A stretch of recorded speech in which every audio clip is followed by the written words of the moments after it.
नमस्कार, मैं हूं प्रदीप शर्मा और आप देख रहे हैं इन 24 न्यूज की खास पेशकश किंग मेकर पवार।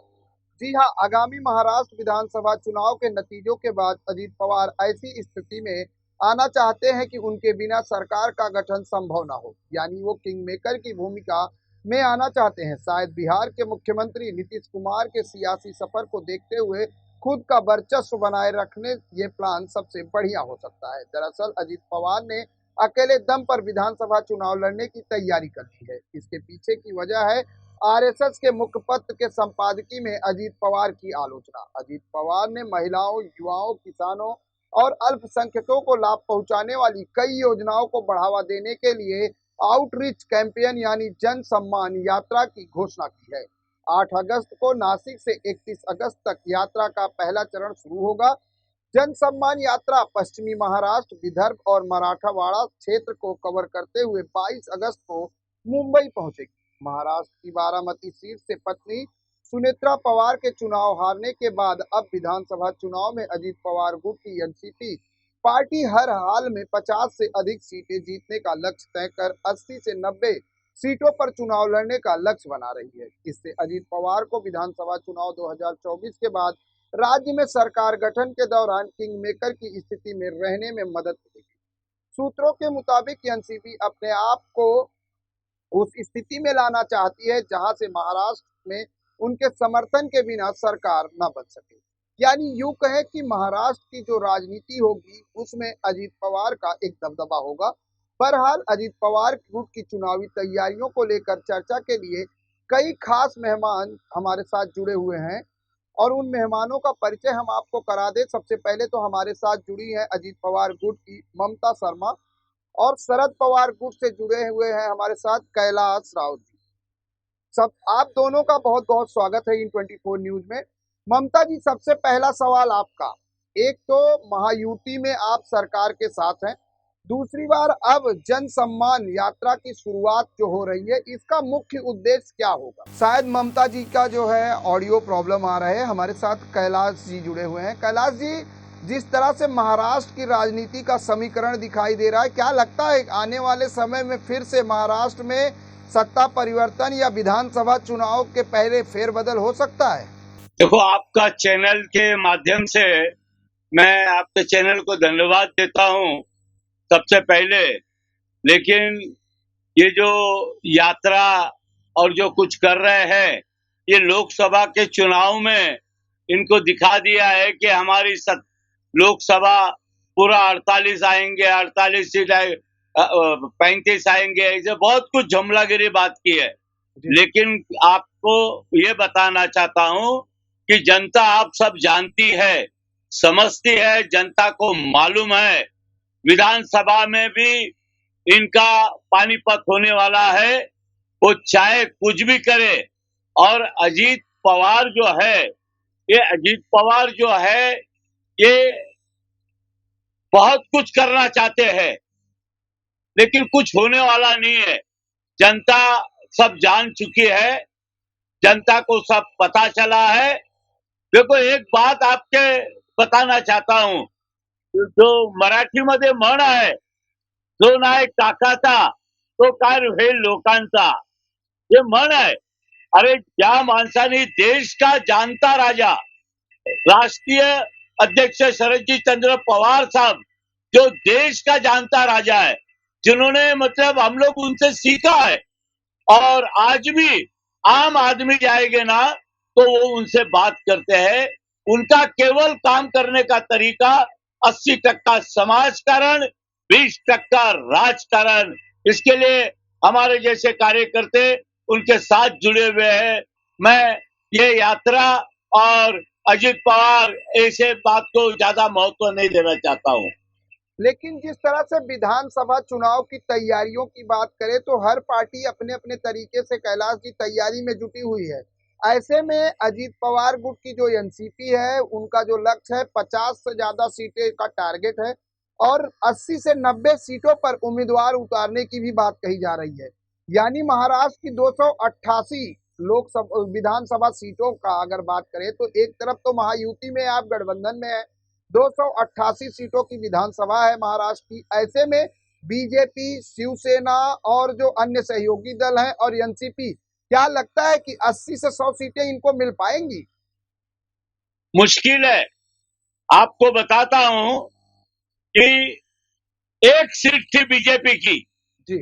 और शिवसेना ने उनको बड़ा बनाया, और शिवसेना ने बड़ा बनाने के बाद में शिवसेना को ही पीछे डाल दिया। फिर भी हिंदू हृदय सम्राट बाला साहब ठाकरे, उनका पुत्र उद्धव जी, इन्होंने फिर से महाराष्ट्र के 12 करोड़ जनता में एक माहौल तैयार किया। और पता चला कि कोरोना में क्या काम किया था वो जनता जान चुकी है साहब। अभी पहले ऐसी जनता नहीं है।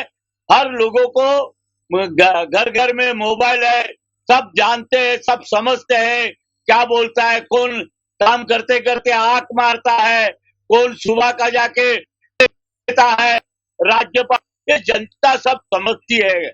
और खास करके किसानों लोगों का ये कृषि मंत्र थे जब भी, खास करके किसानों लोग का पवार साहब ने काम किया है। इसके लिए आपको और एक बात बताना चाहता हूं, 93 में दंगा हुई थी, वो दंगा के अंदर संरक्षण मंत्री पवार साहब थे। वहां पर खाली मुंबई में आए तो शांति का वातावरण बन गया। बोलो और क्या ताकत चाहिए? ये तो जानते हैं सब लोग। ये क्या जुमलागिरी ज्यादा है, जुमलागिरी। और बीजेपी ने किधर साहब 15 लाख दिया है? मैं आज भी ढूंढ रहा हूं 15 लाख। तो गृह मंत्री बोलता है ये तो जुमलागिरी है। तो साहब ये, और वो भी किधर आया? ये सब निकालेंगे, सिंचन घोटाला है। पब्लिक क्या है, ये भूली नहीं है, पब्लिक को सब मालूम है। इसके लिए आपके मीडियम से बताना चाहता हूँ, ये मैं बताना चाहता हूँ। जिस तरह से अजीत पवार की जो जन सम्मान यात्रा है वो महिलाओं, युवाओं, किसानों, अल्पसंख्यकों को लाभ पहुंचाने वाली कई योजनाओं को बढ़ावा देने की बात की जा रही, क्या ये मानते हैं कि कहीं ना कहीं ये विधानसभा चुनाव की तैयारियां समझा जाए? ये भले तैयारी विजय माध्यम से तैयारी, लेकिन यात्रा इससे चलिए 25 साल कैलाश पहले जी, हम आपको रोकना चाहेंगे। हमारे साथ ही अजीत पवार गुट की जो है नेता जुड़ चुकी है, ममता शर्मा जी। ममता जी, पहला सवाल, जिस तरह से 8 अगस्त से 31 अगस्त तक की जो ये यात्रा है, इसमें ये कहा जा रहा है कि महिलाओं, युवाओं, किसानों और अल्पसंख्यकों को लाभ पहुंचाने वाली योजनाओं को बढ़ावा देने की कोशिश है और इसी के लिए अजीत पवार की ये यात्रा है। क्या लगता है कि यह कहीं ना कहीं विधानसभा चुनाव में अकेला चलने की भी यात्रा मानी जाए? नमस्कार सर, मैं आपके चैनल के माध्यम से पहले मैं कैलाश जी को उनके सवाल का जवाब देना चाहूंगी कि 99 में जब राष्ट्रवादी कांग्रेस पार्टी बनी थी, तो पार्टी को बनाने वाले कौन थे? सिर्फ जानता राजा नहीं थे। छगन भुजबल और अजीत दादा पवार के मेहनत से, उनके कार्यकर्ताओं की मेहनत से ही वो पार्टी खड़ी हुई थी। एक बंदे से, एक इंसान से वो पार्टी खड़ी नहीं हुई थी।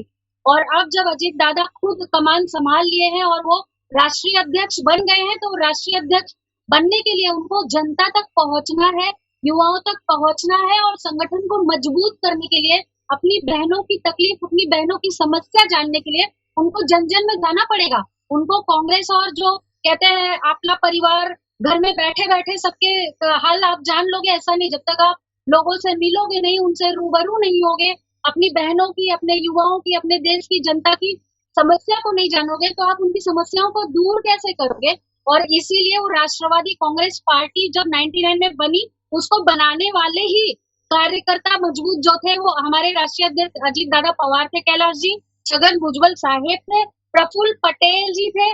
यही बेस थे, यही जड़ थे, यही नींव थे।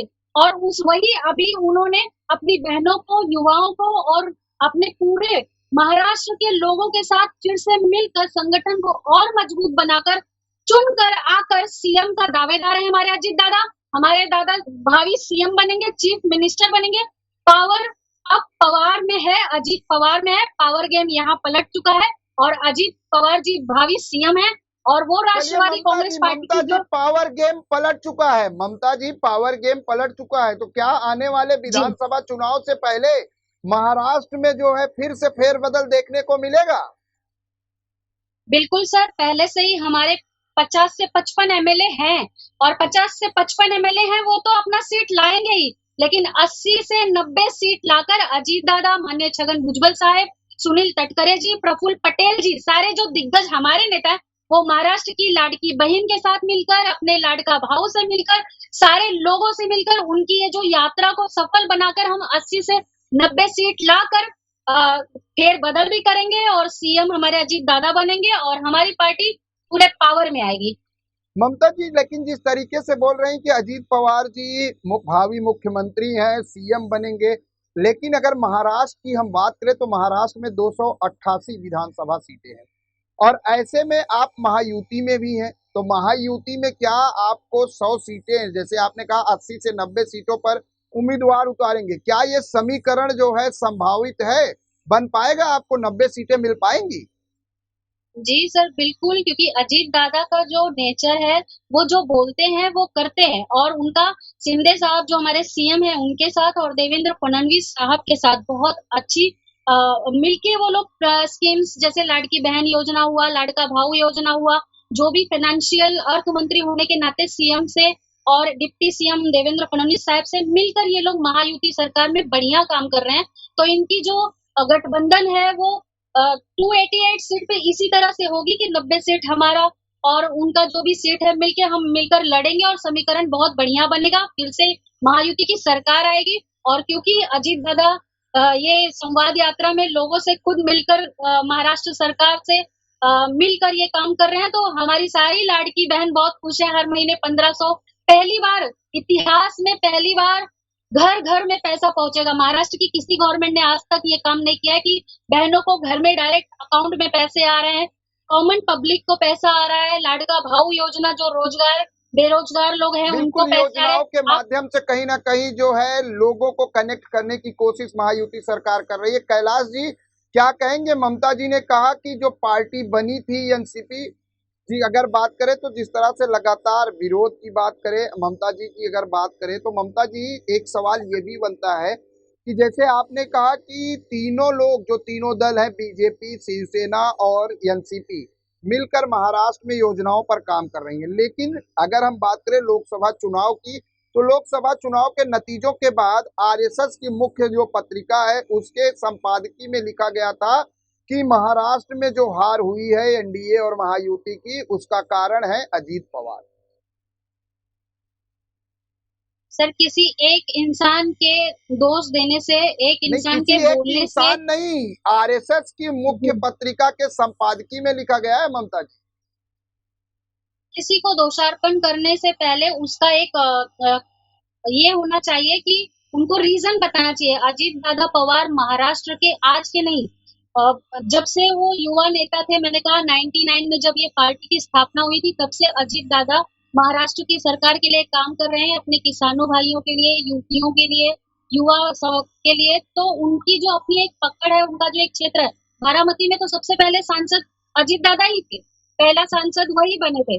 तो उनकी जो कार्य क्षमता है और उनकी जो पकड़ है महाराष्ट्र में, उसको नकारा नहीं जा सकता। और बिल्कुल हो सकता है कि सबका अपना एक व्यक्तित्व, अपना ओपिनियन हो सकता है, लेकिन अजीत दादा के बारे में पूरे महाराष्ट्र को पता है। अजीत दादा के कर्म, और वो बहुत दबंग, मतलब ऐसे नेता है कि जो बोलते हैं वो करते हैं, उनके शब्द कभी फेल नहीं होते हैं।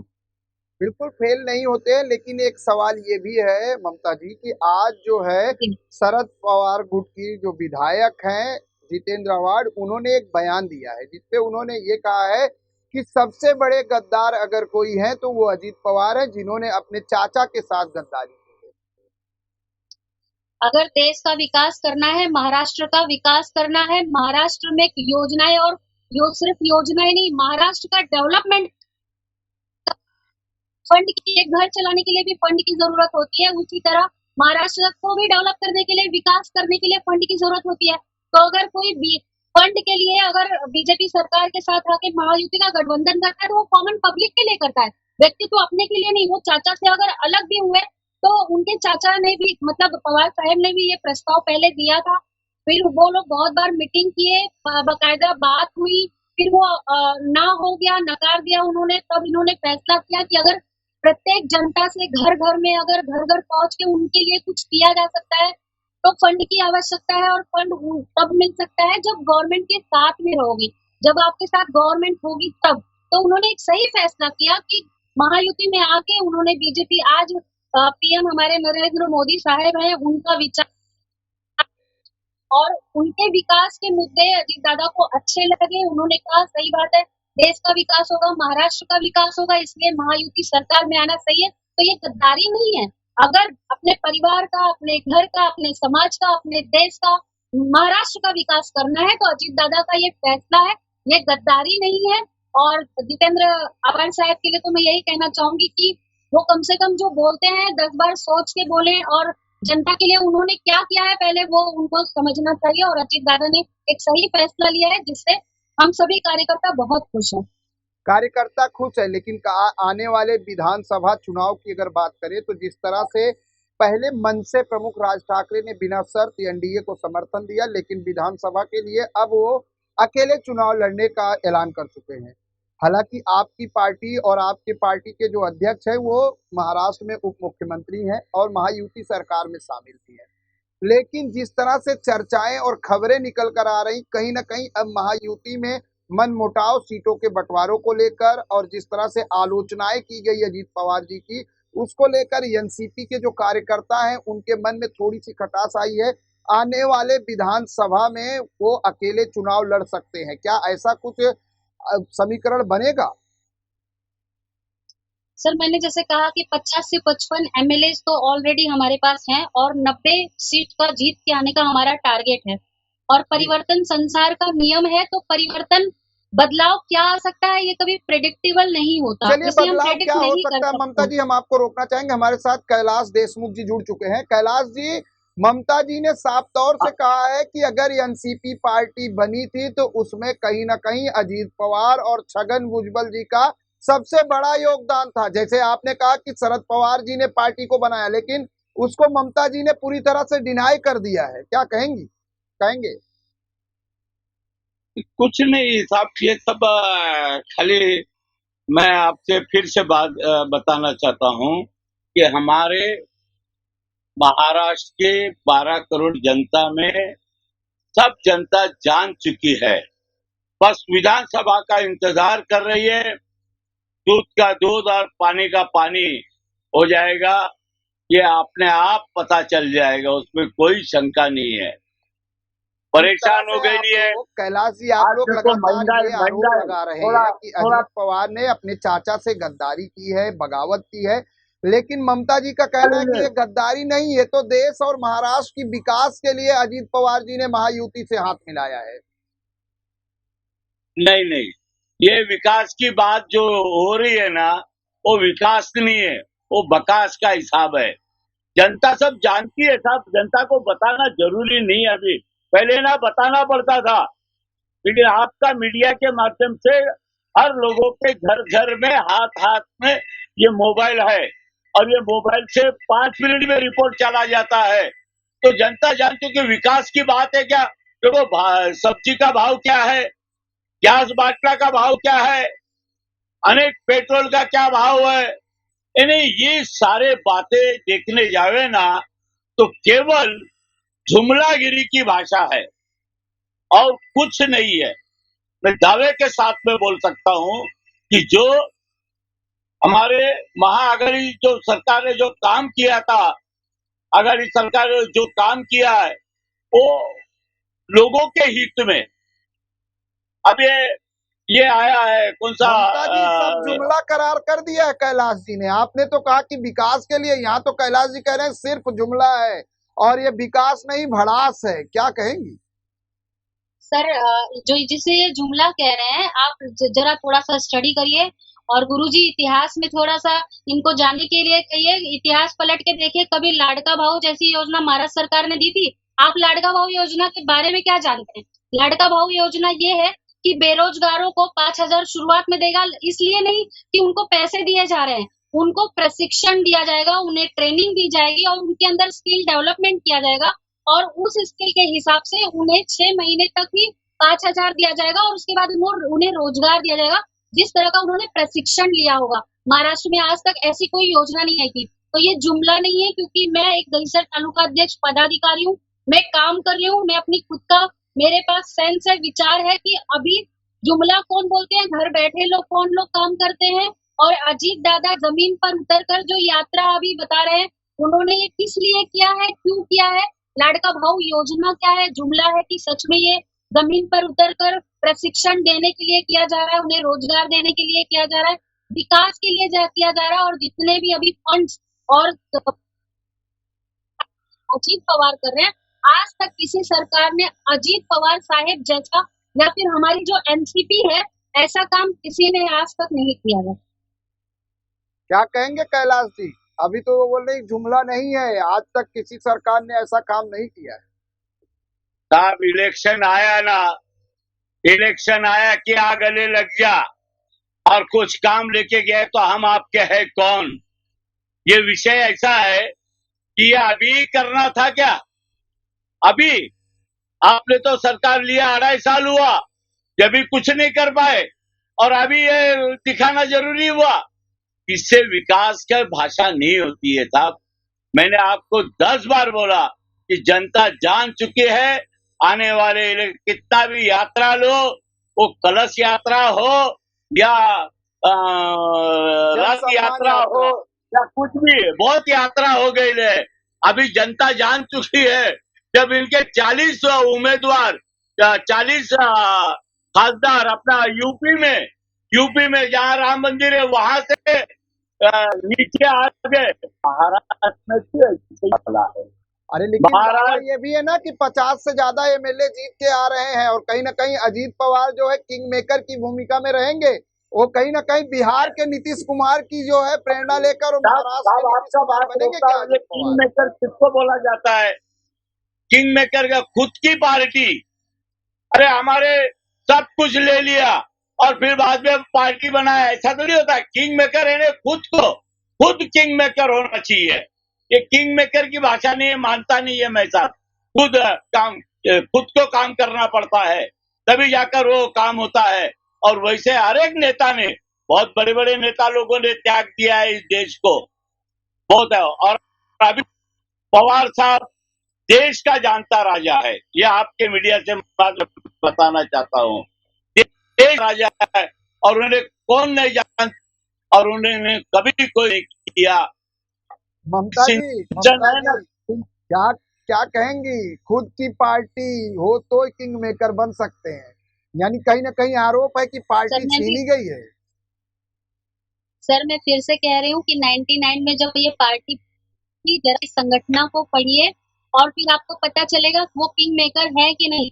जैसे मैं खुद भुजबल साहब की मतलब मार्गदर्शन से काम करती हूँ, महापौर, नगर सेवक, एमपी कितने भुजबल साहब ने बनाए हैं, कितने अजीत दादा ने अपने कार्यकर्ताओं को छोटे से बड़ा किया है और कितने प्रफुल्ल पटेल जी ने किया है, सुनील तटकरे साहब ने कितने लोगों को बड़ा किया है और कितने किंग मेकर बनाए हैं। वो आप थोड़ा सा और स्टडी करिए। पार्टी को बनाने वाले ही ये लोग थे, प्रफुल्ल पटेल साहब, छगन भुजबल साहब, अजीत दादा साहब, सुनील तटकरे साहब। आप थोड़ा स्टडी करिए किंग मेकर कौन है और किसने छोटे छोटे, हम जैसे का मैं 2 बार इलेक्शन लड़ी हूँ, उत्तर भारतीय होकर भी मुंबई में मुझे टिकट किसने दिया था? यही अजीत दादा पवार, छगन भुजबल साहब। किंग में उस टाइम राष्ट्रवादी कांग्रेस पार्टी एक थी, वो सबने मिलकर मुझे टिकट दिया, मैं आभारी हूँ। लेकिन एक छोटे से इंसान को उन्होंने खड़ा किया, ऐसे लाखों लोगों को एमपी, एमएलए, महापौर, नगर सेवक, जिला पंचायत इन्हीं लोगों ने बनाया, जिनको आप कह रहे हैं कि दूसरों की पार्टी छीन लिया। अरे जमीन से मेहनत तो इन्होंने ही की थी जो पार्टी खड़ी हुई थी। बिल्कुल, जमीन से पटेल साहब को कैसे नकारा जा सकता है?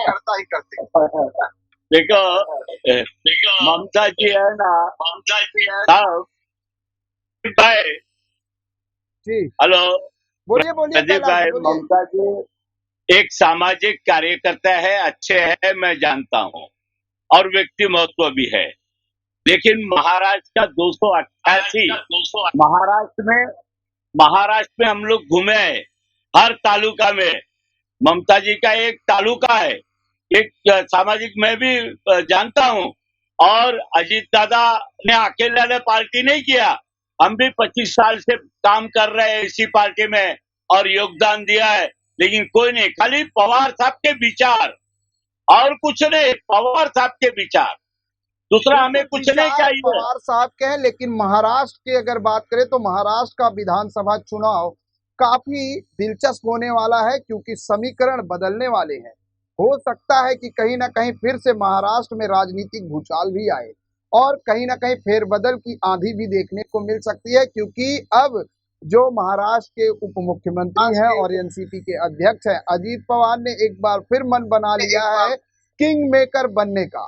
यानी महाराष्ट्र के विधानसभा चुनाव के नतीजों के बाद किंग मेकर की भूमिका अपनाने की पूरी तरह से तैयारी में जुट गए हैं अजीत पवार। और जिस तरह से महाराष्ट्र के राजनीतिक समीकरण की अगर बात करते हैं तो 288 विधानसभा सीटों को लेकर लगातार घमासान मचा हुआ है, तैयारियां शुरू हो चुकी है, क्योंकि तारीखों का ऐलान नहीं हुआ है। आने वाले कुछ महीनों में ही विधानसभा के चुनाव है और ऐसे में सभी राजनीतिक दल अपनी अपनी तैयारियों में जुट चुके हैं और कार्यकर्ताओं और पदाधिकारियों को ये निर्देश दिया जा रहा है कि आप घर घर जाएं, मतदाताओं को अपनी पार्टी के एजेंडे से अवगत कराएं। दूसरी तरफ अब अजीत पवार ने खुद मोर्चा संभाल लिया है और वो 8 अगस्त से महाराष्ट्र के दौरे पर निकलेंगे और जन सम्मान यात्रा के दौरान वो महिलाओं, युवाओं, किसानों और तमाम तबके के लोगों से मुलाकात कर सरकार की योजनाओं और आने वाले विधानसभा चुनाव में अपनी पार्टी के चुनावी समीकरण और एजेंडे को लोगों तक बताएंगे।